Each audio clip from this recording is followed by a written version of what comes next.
Amable quiere decir una persona indulgente, conciliadora, un hombre capaz de sufrir agravios, un hombre dispuesto a que lo pisen si es necesario. Un pastor de una iglesia cercana a la nuestra decía: el anciano debe estar dispuesto a ser la alfombra de la congregación. Pero Dios me libre a mí de poner los pies encima de esa alfombra. El hombre capaz de aguantar. Lo contrario al Diótrefes del Nuevo Testamento. Diótrefes no aguantaba la más mínima oposición en la iglesia. De otra manera, Diótrefes es el clásico anciano que dice: aquí mando yo. Y aquellos que no estén de acuerdo, ahí está la puerta. Claro, para una iglesia que tiene un anciano de este calibre, Dios le da la bendición de un prado frente a la iglesia, para que se reúnan allí tranquilamente en el nombre del Señor. Amados hermanos, el anciano tiene que ser honesto. Honesto significa íntegro delante del Señor. El anciano tiene que ser amable, indulgente, conciliador, y tiene que ser, versículo 3, apacible. ¿Tú sabes lo que es apacible? Es el que busca la paz y la sigue. Lo contrario a apacible es peleón. Un hombre dispuesto a dar puñetazos al que se opone, es lo que dice el texto griego. Puede ser que no esté dispuesto a pelearse a puñetazos. Yo no creo que haya ningún anciano que esté dispuesto a darse unos golpes con ninguno de la iglesia, esto está claro. Pero no esté dispuesto incluso a confrontaciones dialécticas. ¿Cuántas veces hay un verdadero escándalo en una iglesia, no por piñas de puños, sino por piñas de lengua? Y esto produce una tensión tremenda. Una buena traducción sería esta: un hombre que escapa a las peleas, no amigo de contiendas. Otra característica, versículo 3, no avaro, es decir, no apegado al dinero, literalmente no amigo de la plata. La avaricia, como sabéis, en el Nuevo Testamento es sinónimo de idolatría, y la idolatría incapacita para el servicio. Dice el Señor: no se puede servir a dos señores. O sirves a Dios o a las riquezas. No hay territorio neutral. Por tanto, una persona amiga del dinero no puede ser anciano en una iglesia, entre otras cosas porque el amigo del dinero va a dedicar mucho tiempo extra a trabajos que no le corresponden para tener más dinero. Hermanos, voy a haceros una reflexión importante. Si un anciano, por sus necesidades laborales, por su trabajo, no puede atender el pastorado de la iglesia, debe dejar el consejo de ancianos hasta que pueda pastorear de nuevo. ¿Entendéis esto? No extrememos la cosa. Si puede hacer la misma labor a horas extras, eso es una cosa. Si no puede hacerla de manera ninguna, no puede ser anciano en la congregación. No un neófito, es decir, no un recién convertido, un recién plantado. Y la razón que Pablo aduce ahí es que puede ser llevado al engaño y al pecado del diablo. ¿Cuál fue el pecado del diablo? Orgullo. De manera que un niño al que le das un título es un orgulloso. Ahora, si quieres algo práctico en tu vida, no en la iglesia, en tu vida afuera, cuando tú tengas que lidiar con adolescentes, que siempre son... La adolescencia es una enfermedad, dura 2-3 años, pero es una terrible enfermedad. Cuando tú tengas que lidiar con adolescentes y quieras mantener orden en un grupo, al peor de ellos, nómbralo jefe. Y delégale autoridad. Ese se va a encargar de poner en línea a los otros, aunque después, cuando recuperes la autoridad, sea el peor de todos ellos, pero por un tiempo te ha dejado tranquilo. Eso es psicología para tratar con adolescentes. No un neófito. Luego los ancianos tienen que ser maduros. Ahí tiene requisitos personales. Vamos a reconocer un anciano en la iglesia. ¿Cumple estos requisitos, sí o no? Tampoco trates de encontrar un líder tan perfecto que no se mueva, tengas que poner un altar como los santos de piedra de la iglesia oficial. No, eso no existe. No hay creyentes así. Hay creyentes con muchos defectos, pero reúne más o menos estos requisitos. Bien, vamos a los siguientes. Ahora vamos a fijarnos en la familia del anciano. Primer requisito: marido, versículo 2, marido de una mujer. Alguien piensa que se estaba refiriendo a la poligamia. No creo. en tiempos de Pablo, cuando Pablo escribe estas cartas y cuando Pablo escribe a un mundo greco-romano, la poligamia no estaba legalizada. Un romano no podía casarse más que con una mujer. Podía tener una concubina por contrato, pero no una mujer. Pienso yo que como esto es algo extensivo a lo largo de la historia, creo, Samuel Pérez Millos cree, no es dogma de fe, si tú crees otra cosa hazlo, creo que se está refiriendo en nuestro entorno a personas divorciadas. Una persona divorciada y casada de nuevo no quiere decir que no pueda estar en la iglesia y participar de la comunión y ministrar si tiene un don. Pero aquí no estamos hablando de dones, estamos hablando ¿de qué? De oficios. Por tanto, para el oficio debe ser marido de una sola mujer. Creo que la mejor aplicación sería esto en el tiempo presente. Segundo, que gobierne bien su casa. ¿Sabes qué palabra utiliza ahí el texto griego? Que presida su casa. Para algunos gobernar la casa es decir, aquí está el jefe, pónganse firmes todos. Hay un dicho por ahí que dice, en mi casa, claro, eso seguramente que no tenía una esposa seria, unas cuantas hijas y una suegra, si no, no diría eso. Algunos hombres creemos que somos la cabeza. Bueno, está muy bien que lo creamos, pero no olvidemos que la mujer es el cuello. De manera que la cabeza va a ir a donde el cuello diga, y si ese cuello tiene tortícolis, excuso decirte cómo anda la cabeza. Bueno, que presida bien su casa, han de ser capaces de tener una familia en orden. Presidir significa vamos por aquí. Presidir significa dialogar con la esposa para tomar decisiones en el hogar. Ser un líder en la casa no significa hacer lo que tú quieres, porque Dios cuando encomendó el liderazgo del hogar en tiempos del primer matrimonio, la autoridad de gobierno la dio a los dos, no al hombre, varón, sino a los dos. Leedlo, está en plural. Sojuzgad, enseñorearos. De manera que ahí, y cuando vio al hombre solo, dijo, no puede gobernar bien, porque toma él solo las decisiones sin diálogo. Le haré ayuda. ¿Y qué es ayuda idónea? La que le barriese el campo a Adán. No, la que pudiese dialogar con él, en un diálogo de compartir las cosas. De ahí que Satanás fue a la parte más dialogante. No nos asustemos, son un tesoro las mujeres.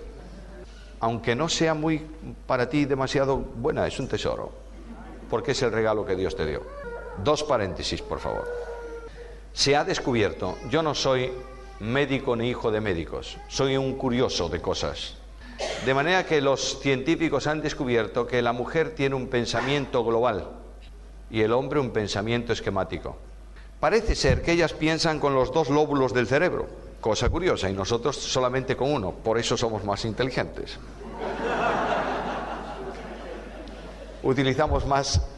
Activamos más las neuronas. No es así.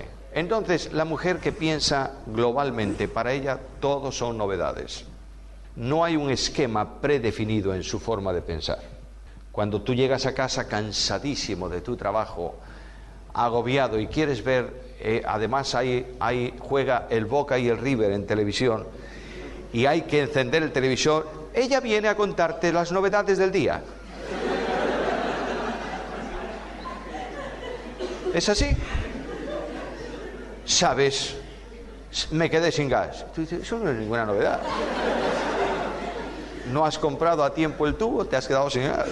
Además, ¿sabes una cosa? Estaba pasando el aspirador por la calle, tiré el enchufe. Claro, si el cable es así, eso no es novedad ninguna.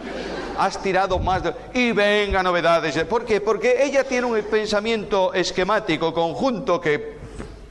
Y tú estás trabajando en una empresa, atendiendo reclamaciones, vino un furioso hombre que casi te pega de bofetadas, el jefe te llamó no sé cuántas cosas y llega, ¿y tú no tuviste novedad? No. Claro, porque no salió de tu esquema. Ese es tu esquema, no hay novedad. Mientras no salga de aquí no hay novedad. A no ser que me maten, no hay ninguna novedad. Y ahora, por favor, déjame tus novedades a un lado que quiero ver Boca. Así somos nosotros. Lo que quiero decir con esto es que presida, que sea un hombre dialogante en su casa y que escuche a su mujer. Que gobierne bien la casa significa que esté dispuesto a trabajar en el hogar. Yo sé que las mujeres me van a dar un abrazo tremendo al final de este tiempo y los hombres van a decir, ojalá no hubieras venido.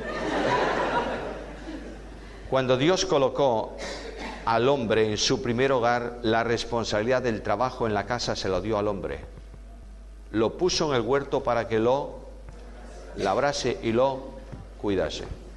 ¿Tú quieres ser un buen anciano en la iglesia? Haz la cama todos los días por la mañana. ¿Tú quieres ser un buen anciano en la iglesia? Ayuda a tu esposa a recoger los platos de la mesa. ¿Tú quieres ser un buen anciano en la iglesia? Colabora en el servicio de limpieza de tu hogar.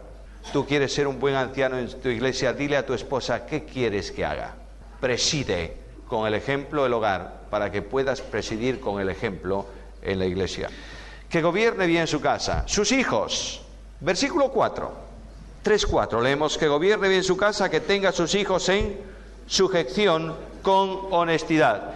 Es decir, cuando tú tienes que disciplinar la iglesia, en el sentido de mantenerla en orden, en el mejor sentido de la palabra, estoy hablando de sentido bíblico, tienes que mantener en orden el hogar y tienes que aplicar disciplina. La disciplina forma parte del entorno de amor de Dios para su pueblo, por tanto tienes que disciplinar. Hazlo de manera que sea una disciplina firme, que aconseje la obediencia a los hijos. Hazlo que sea sabiamente, para que sea natural que tus hijos obedezcan. Y hazlo amorosamente, de manera que sea un placer la obediencia. Cuando tú eres capaz de poner estos tres elementos en la disciplina del hogar y lo llevas a la iglesia, tienes una iglesia que te reconocerá y te amará porque eres un anciano modelo. Además, tienes requisitos sociales. ¿Cuántas cosas, oye? Tremendo. Por eso cuando dice Pablo, el que apetece obispado, buena obra, aquí hay una traducción libre, que dice, el que apetece obispado no sabe dónde se mete. Bueno, tiene que además ser socialmente irreprensible. Versículo 2. Es necesario que el obispo sea irreprensible. ¿Qué es esto? Que no tenga ni una mota de polvo encima de su saco. No existen estas personas. Irreprensible es que no haya caído en un pecado lo suficientemente grave como para que alguien pueda estar señalándole con el dedo. Una persona que ha caído, por ejemplo, en adulterio, ¿puede ser restaurado a la comunión? Por supuesto, es el ejercicio de un don. ¿Puede ser maestro en la iglesia? Por supuesto, es el ejercicio de un don. Hablo de restaurado, Muy bien. Cesada la disciplina y restaurada la comunión de la iglesia, no debe ser anciano, porque no es un don, es un oficio. Y esa persona tiene siempre, lamentablemente, una estigma en su vida que es la diana de muchos dedos cuando él quiera reprender. ¿Puede aconsejar? Claro que sí. Y es más, con su experiencia en su caída, puede ser un hombre valiosísimo para ayudar a otros que caigan en lo mismo. ¿Está claro?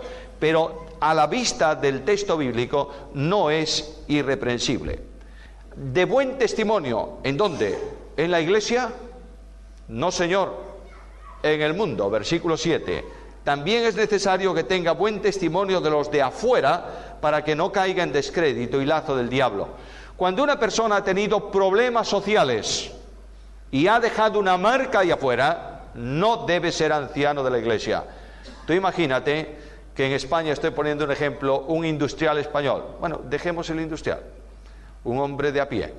Imagínate que en España un hombre de a pie ha defraudado en sus impuestos a Hacienda. Ha cubierto y dijo, ahora ya no, a partir del año que viene ya nadie puede cubrir eso, ya lo hace Hacienda directamente. Pero ha dicho, gané 4 y resulta que ganó 6. Y el inspector de Hacienda, que es muy tonto en esto y no se fía de nadie, dice, vamos a examinar esto, a ver si es verdad. Y pide los datos de contraste y dice, no ganó 4, ganó 6. Y te llama.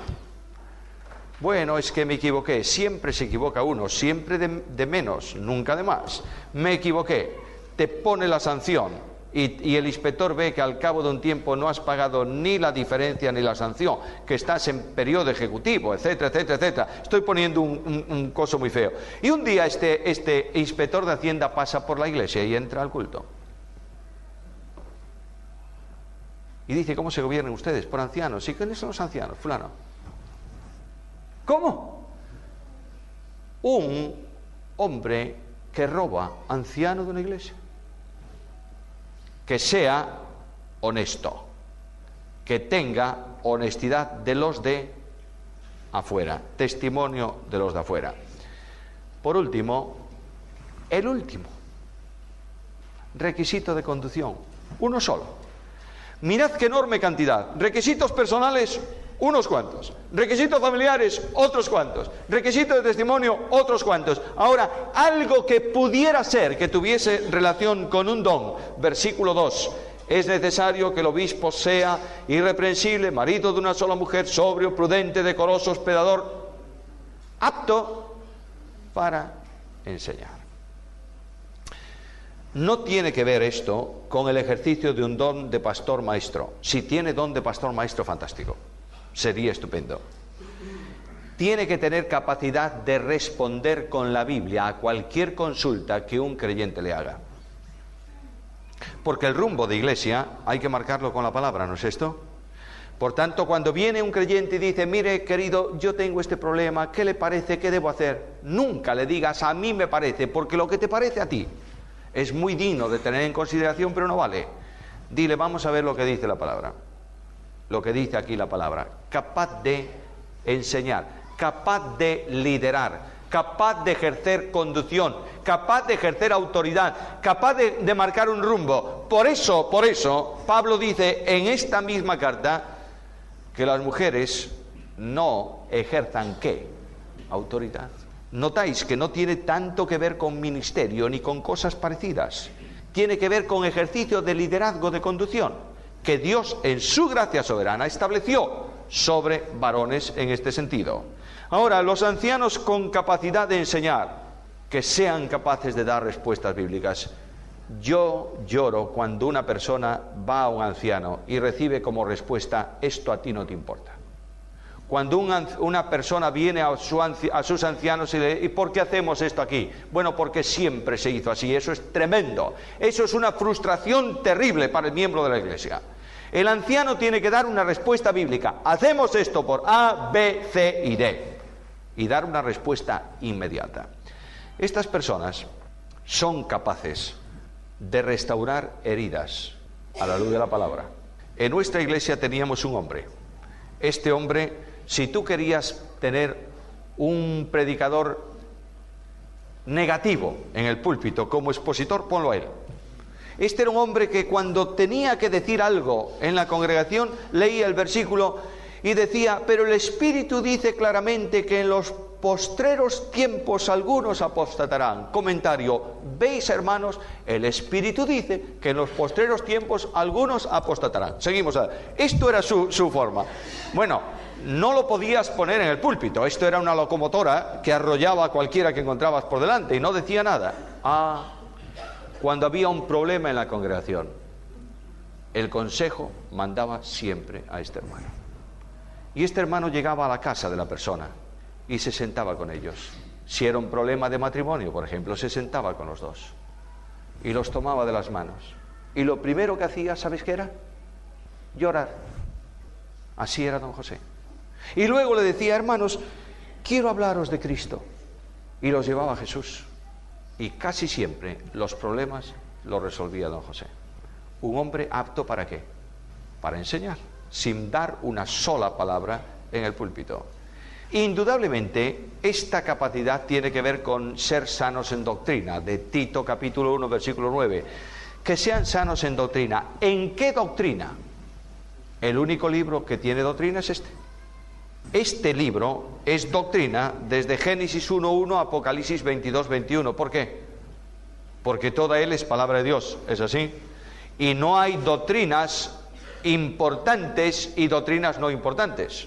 Y no hay doctrinas principales y doctrinas secundarias.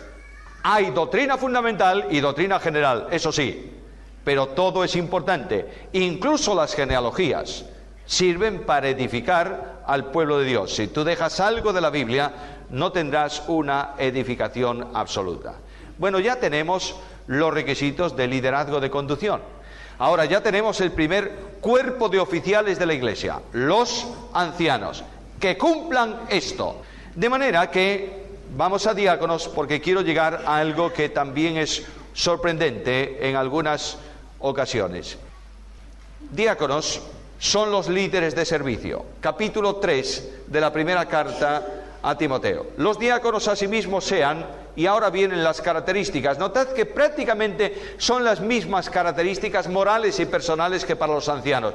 Que sean honestos, que sean sin doblez, con una sola cara.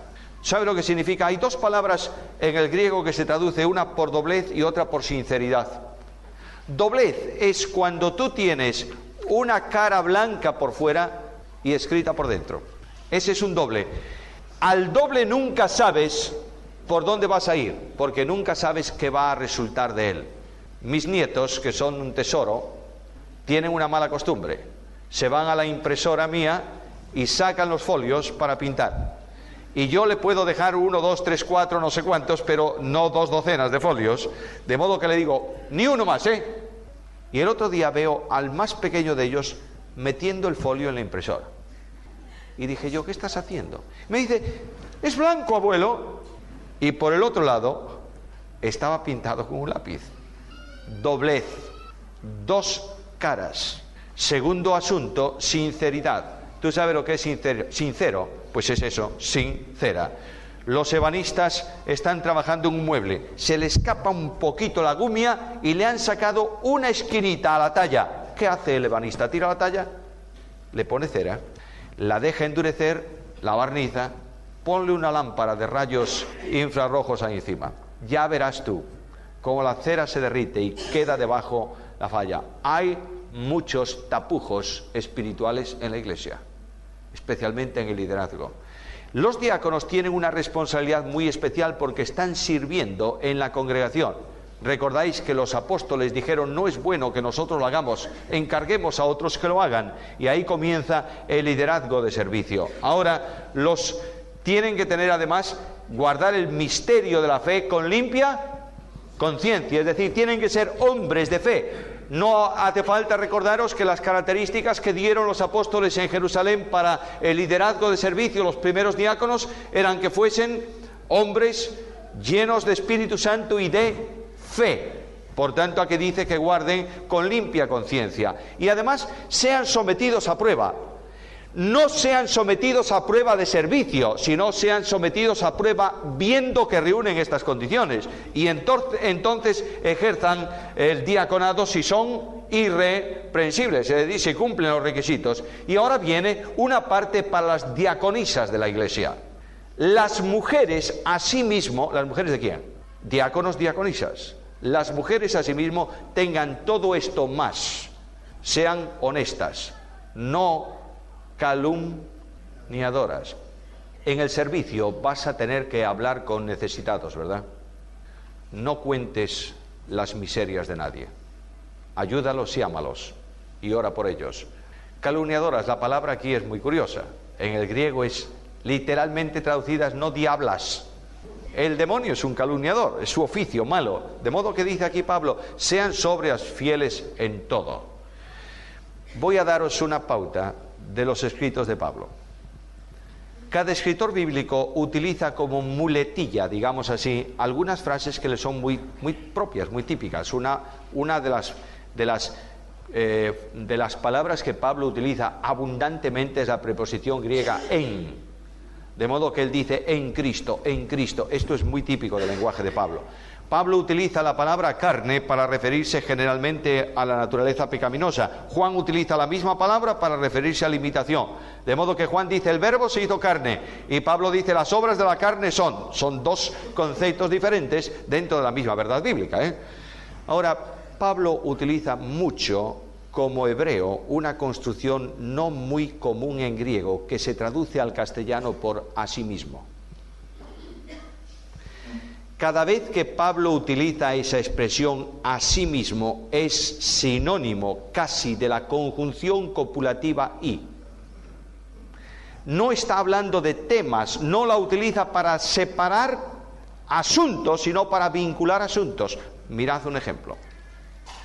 5 veces por lo menos aparece, o 4 en esta epístola, esa palabra. A ver si yo puedo encontrarlas por donde están. Capítulo 2, versículo 9. Que los hombres, versículo anterior, que los varones, dice, oren en todo lugar, levantando manos santas y guiran y contienda. Asimismo, las mujeres. No está rompiendo estructura, está continuando con el esquema. Versículo 11 del capítulo 3, los diáconos sean tal, asimismo las mujeres. Capítulo 5 debe ser. Capítulo 5. Versículo 25, leo versículo 24, los pecados de algunos hombres se hacen patentes antes que ellos vengan a juicio, mas a otros se les descubren después. Asimismo se hacen manifiestas las buenas obras. No está separando, está vinculando. Todas las veces que encuentres asimismo en los escritos de Pablo, está ligando 2 partes de la misma oración y hablando de lo mismo. Algunas veces algunos quieren cortar por ahí y decir, habla de esto y luego de lo otro. No. Revisa, por favor, todos los escritos de Pablo, busca la palabra y verás que en todos, sin excepción, son vinculantes en una misma enseñanza. No quiero decir nada concretamente, pero quiero que reflexionéis sobre el estudio de esa palabra. Ahora ya sabemos lo que son los diáconos, sí, los ancianos también. ¿Para qué están puestos en la iglesia? Bueno, para ser golpeados por la iglesia, no. Siempre los pastores en la iglesia, los que ejercen labor pastoral, sean ancianos, sean pastor. Los pastores en la iglesia son personas que reciben pedradas de la iglesia durante toda la vida, hasta que se mueren. Y cuando se mueren, le levantan un monumento con las piedras que le han tirado. Esto ocurre también con los hijos en el hogar. Sabéis el esquema de los hijos, ¿no? Pues hasta los 10 años mi padre sabe todo. De 10 a 14 mi padre no sabe absolutamente nada. De 14 a 18 mejor es no atender para nada la enseñanza de mi padre. Y así va subiendo hasta que llegas a los 60 años que se murió tu padre y dices cuánto sabía mi padre. Bien, aquí tenemos una estructura a respetar, porque están establecidos por Dios. ¿Qué tenemos que hacer? Pido un voluntario que me lea 1 Tesalonicenses 5:12, por favor. ¿Qué dice? Una de las cosas que tiene... no llega hasta ahí, gracias. Una de las cosas que tiene que hacer la iglesia es reconocer. La palabra reconocer es conocer 2 veces. Conocerlos porque son y reconocerlos, es decir, darles la facultad para el ejercicio. Normalmente, los ancianos y diáconos en la iglesia, en las asambleas de hermanos históricas, se han, salvo excepciones, se han establecido por los mismos ancianos.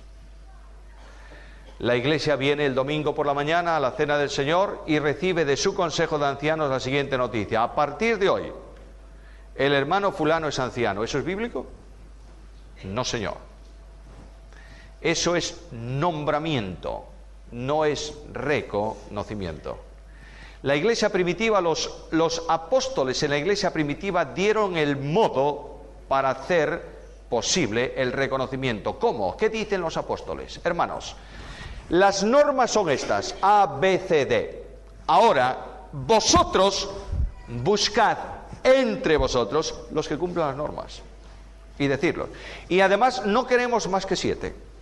Congregación, posiblemente cuando esto ocurre, más de 8.000 miembros en la iglesia, hay que buscar solo 7 que cumplan bien estos principios. ¿Estamos hablando de una elección democrática? No. Estamos hablando de un reconocimiento.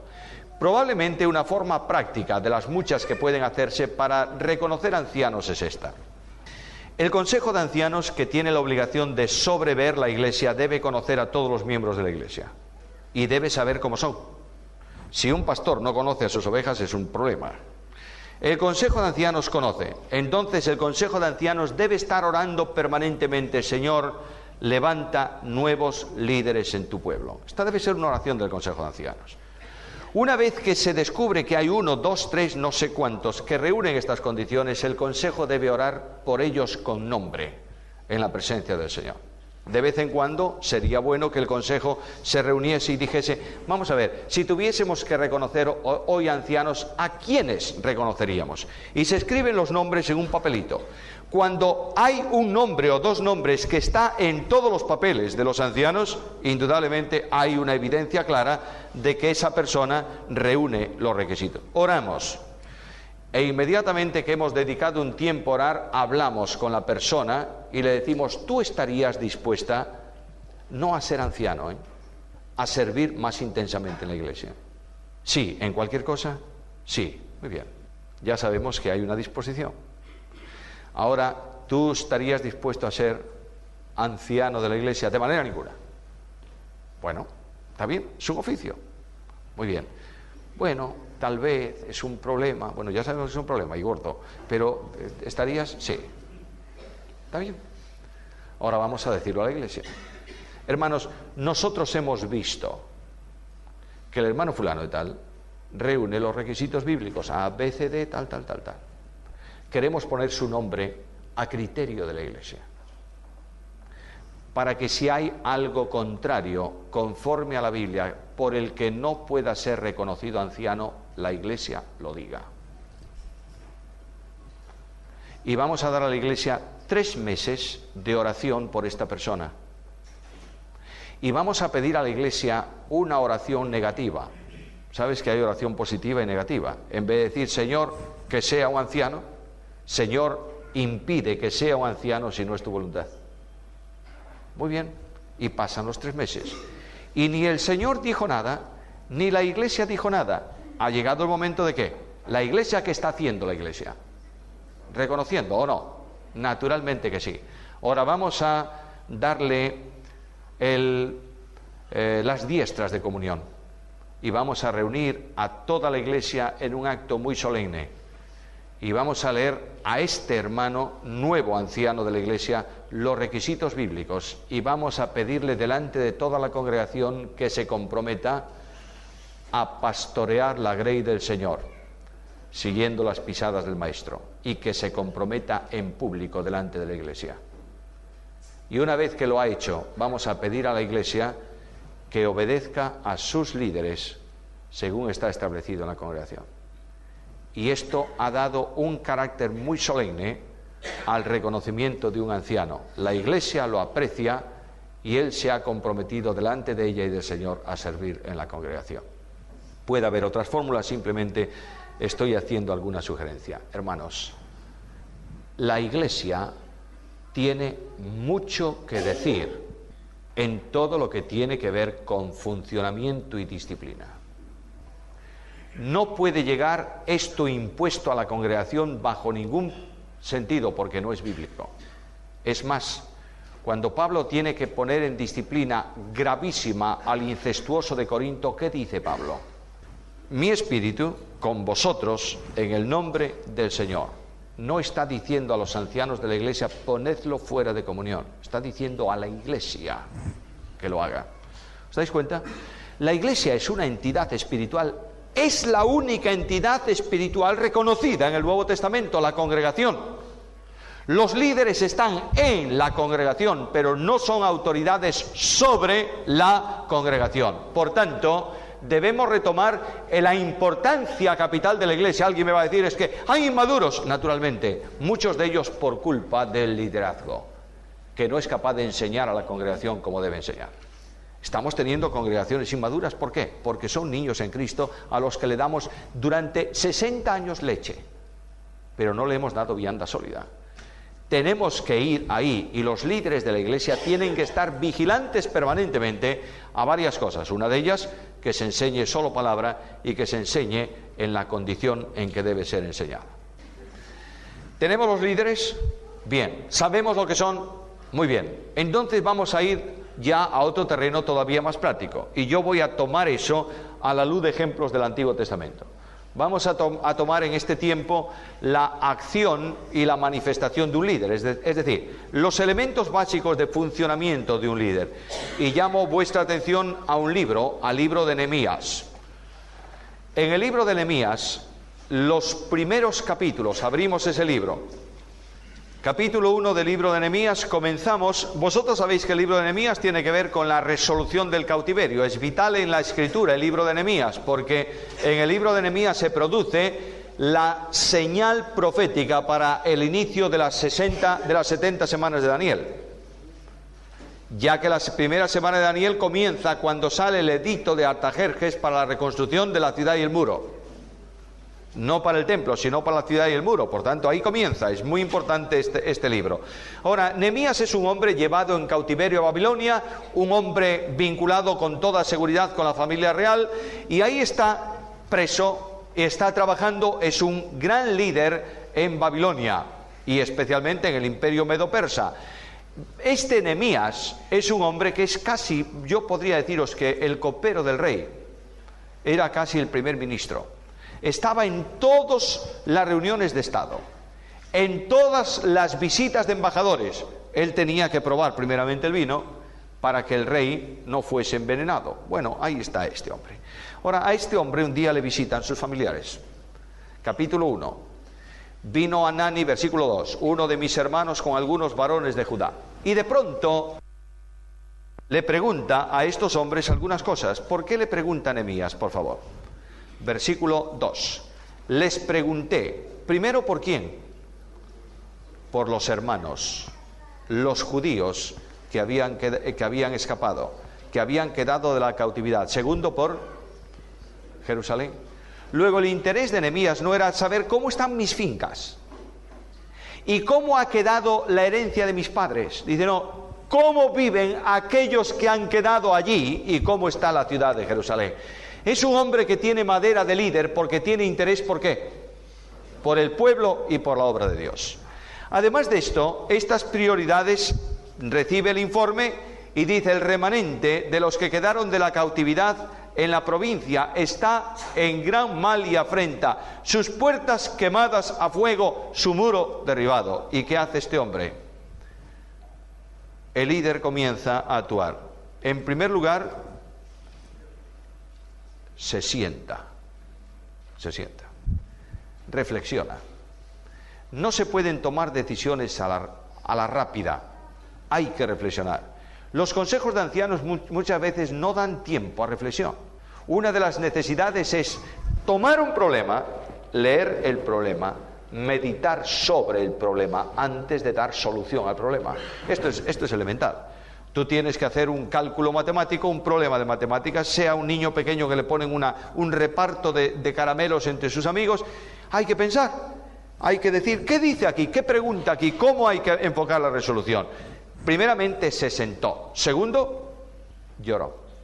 El activismo es malo, pero la irresponsabilidad que no hace verter ya lágrimas es peor. El líder tiene que sentir el problema del pueblo, ¿entiendes? Sentirlo grandemente hasta verter lágrimas por él. No está ajeno al pueblo, es parte del pueblo, por tanto le afecta el problema. Ayer os decía que los consejos de ancianos de nuestros tiempos se quejan mucho, ¿sí? Tú visitas un consejo de ancianos, visitas a los ancianos y siempre te dirán, si tú supieras cómo está esto. ¡Ay, qué carga! Mira, hermanos, es hora de invertir esa cuestión.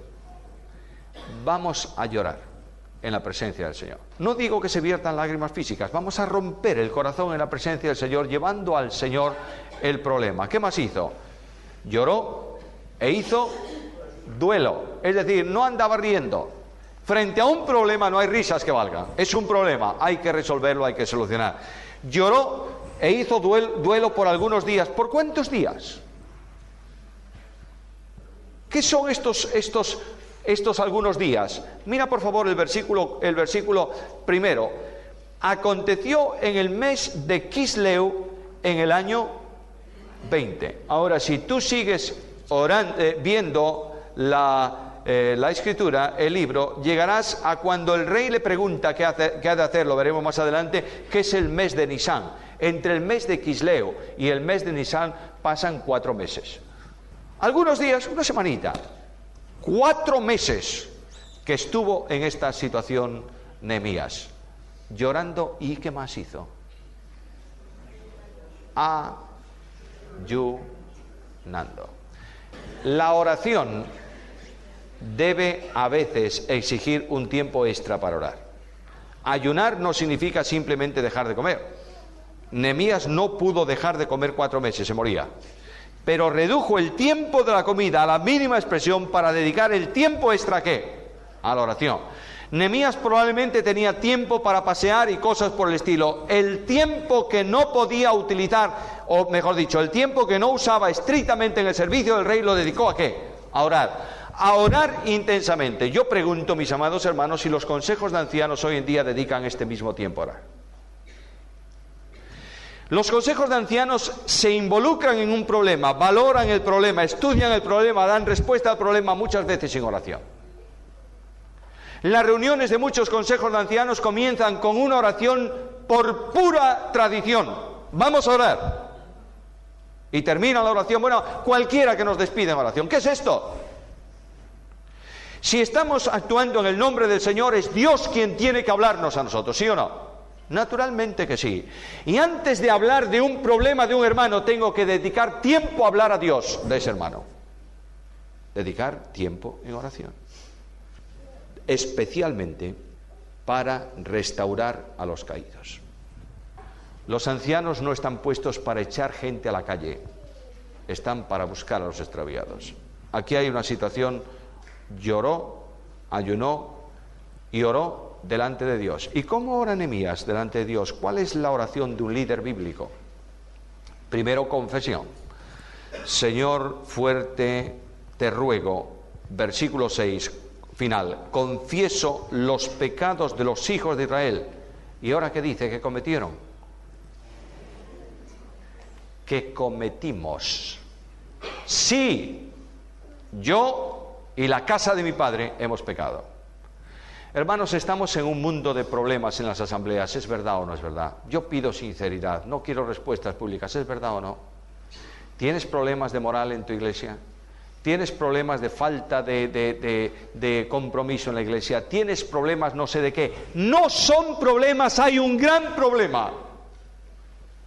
Y el gran problema es que la iglesia de Cristo en el tiempo presente es una iglesia que tiene mucho pecado en su interior sin confesar. Así. Pecado de arrogancia, pecado de orgullo, pecado de vanagloria, pecado moral, pecado de 1000 cosas. Necesitamos líderes que oren llorando en la presencia de Dios. No hay solución sin esto. El liderazgo tiene que dejar de hablar para doblar las rodillas y llorar y decir a Dios: Señor, no podemos seguir así. No podemos seguir así. Señor, yo y mi pueblo estamos pecando. Venimos a confesar. Oró el Señor así y dice: en extremo nos hemos corrompido contra ti y no hemos guardado ¿qué cosa? Tus mandamientos. Y hemos despreciado los estatutos que nos diste por medio de Moisés, tu siervo. Segunda parte de la oración, confesión. Necesitamos líderes confesando. Necesitamos iglesias confesando, Y cuando la iglesia confiesa su necesidad delante de Dios, Dios actúa. Puedo deciroslo, en los últimos tiempos en mi iglesia en Vigo ha ocurrido esto. Y Dios ha actuado. Y ha limpiado la congregación. Y nos está dando bendiciones nuevas. Y nos está dando la bendición de sentir su presencia en medio de la congregación. Segunda cosa, Señor, confesamos, ahora apelamos a tu misericordia, acuérdate de las palabras que diste a Moisés. Si os volviereis a mí, primera condición. Segunda condición, guardaréis mis mandamientos, si los pusieseis por obra, yo os bendeciré.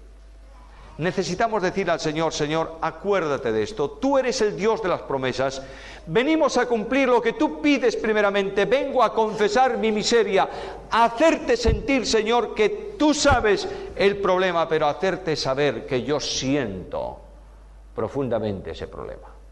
Y tú vas a actuar. ¿Tú crees esto? ¿Lo crees o no? Vamos a dejar ahora sí eso en esa primera parte, apelando a la misericordia de Dios. Ahora déjame mencionar una cosa más ahí. ¿Qué son los creyentes que viven tan mal, entre comillas, para el líder bíblico? Versículo 10 del capítulo 1. Ellos son tus siervos, ellos son tu pueblo, los cuales redimiste con tu poder y con tu mano poderosa. No está viendo defectos en la iglesia. Es el pueblo de Israel, por supuesto, estamos aplicando. No está viendo defectos en el pueblo de Dios, está viendo un pueblo que es el tesoro de Dios y objeto de su misericordia. ¿Estamos orando así por la iglesia, hermanos? Los líderes de la iglesia, ¿estamos dedicando tiempo a llevar a la presencia del Señor a nuestras congregaciones de esta manera o no? Sospecho que no. Sospecho que hace mucho tiempo que no hay una oración así en el liderazgo de las iglesias. Y por esta razón el pueblo de Dios está desorientado, sus muros derribados y sus puertas quemadas por fuego.